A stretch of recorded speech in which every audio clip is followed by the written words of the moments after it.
I'm standing inside of my RV trailer here, and I want to show you an easy little hack I have made for if I want to have some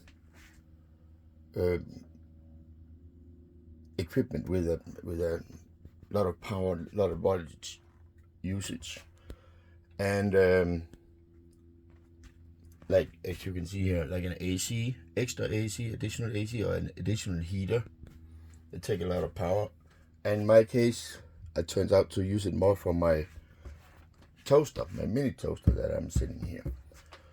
So not to overload all my circuits here, because I don't really know what else is running on them. I wanted to have a dedicated outlet for those heavy appliances. And here you can see I added a outlet marked AC heater.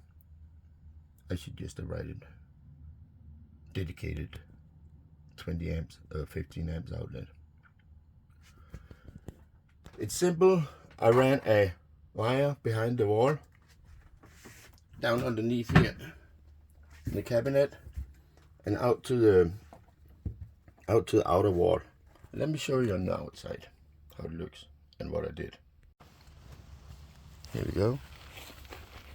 Next to all the other connections, I added this dedicated outlet. Well, out here it's inlet actually, and I put an extension cord from there and directly to the power box at the campsite. And I have a completely separate circuit for my toaster on AC or my heater. This little plug here, I'll link to that